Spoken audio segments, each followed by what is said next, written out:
Good morning, everyone. Today we are going to see about threads. A thread is called as a light-weighted process. Then what is a process? A process is called as a program in execution. That process can further be divided into light-weighted process called thread. For example, if we are assigned with a bigger task and to complete it within a limited time, we cannot complete it in the given time. Instead, we can split our task into multiple portions and complete the work within the given time. This is the main concept of threads. When a process is very big and we cannot complete it in the given time, we can split that process into multiple threads and complete the task within the given time.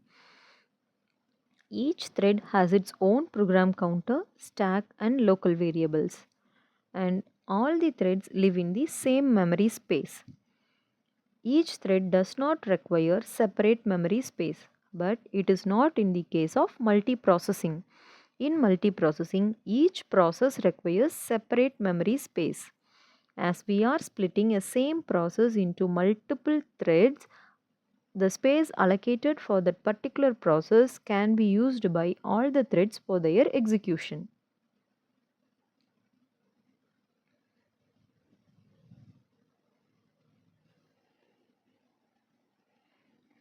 Next is why we use threads. To make our program more responsive and take advantage over multiprocessor system and simplify our program logic and input output efficiency and perform asynchronous or background processing in a very efficient way. As each thread does not require separate memory space, input output task will be very easy. This is the example of threads. So video game as an example, if video game is a process, we can split it into 3 threads. One thread for graphics, one thread for user interaction, and one thread for networking. So from this we can understand what is a process and what is a thread. Video game is a process, and to simplify the concept of video gaming, we are splitting it into 3 different threads. One can carry graphics, next can carry user interaction, and the third can carry out networking. This is the example of multiple threads.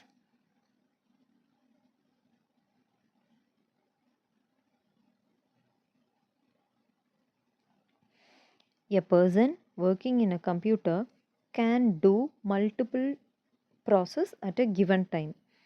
He can print a document and he can save a document at the same time. To save a document, thread 1 can be used. To print a document, thread 2 can be used. So this is the concept of threads. There are two important things that we have to know about main threads.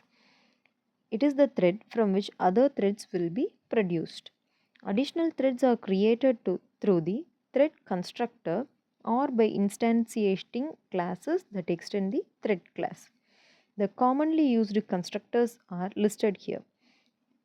The thread which has no parameters, and thread which has a string as a parameter, and third runnable as a parameter, and fourth runnable and string as a parameter. And to know which thread is executing now, we can call the function current thread. Each thread has a priority. While creating a thread, it has a normal priority of value 5. If the programmer needs to change the priority of the thread, he can use min priority or max priority. Min priority carries the value 1 and max priority carries the value 10. So there are 3 values for a thread priority. While creating, it has a priority value of 5. And due to user needs, it can be converted into either 1 or 10. The risk factor of using threads is they consume resources. Therefore, there is a limit on how many threads you can create without degrading the performance. The main aim of threading concept is to improve the performance and throughput of our system. As we can carry out the process in a given time using multiple threads, our throughput will all obviously increase. If they consume more number of resources, then it is a question mark to achieve higher performance. And use of multiple threads can lead to deadlock, which is a condition in which our system goes to idle state without performing any task. This is the life cycle of the thread.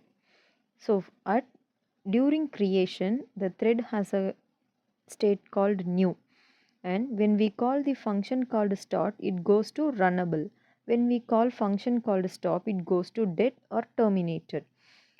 In runnable state, if there is any interruption, our thread can be blocked or waiting.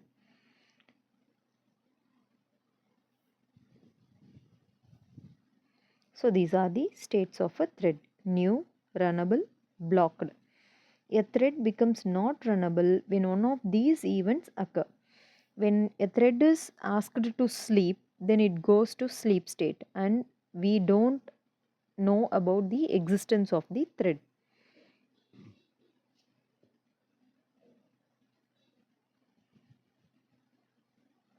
These are the commonly used methods of a thread: run, start, sleep, join, get priority, set priority, get name, set name, suspend, resume, is daemon, set daemon, and interrupt. In our main function, we use the method called start. The main aim of the start method is to invoke the run method in the class.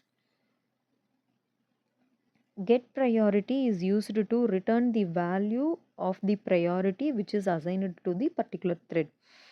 If the programmer needs to assign a new value of priority for the already existing thread, he can use set priority. And to suspend a thread for some time, we can use the method called suspend. To resume the work of the thread which is suspended, we have to use resume. To permanently stop the execution of a thread, we have to use stop. And next is daemon. This is the most important topic.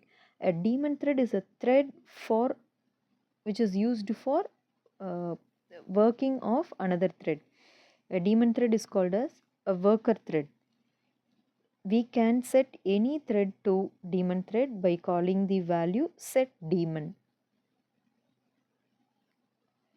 We can create a thread by using two different execution paths. One, by extending the thread, and by implementing runnable interface. Here is an example of using extends keyword. I am creating a class called myThread, and the object which I am going to create for this particular class can be converted to thread using the extends keyword.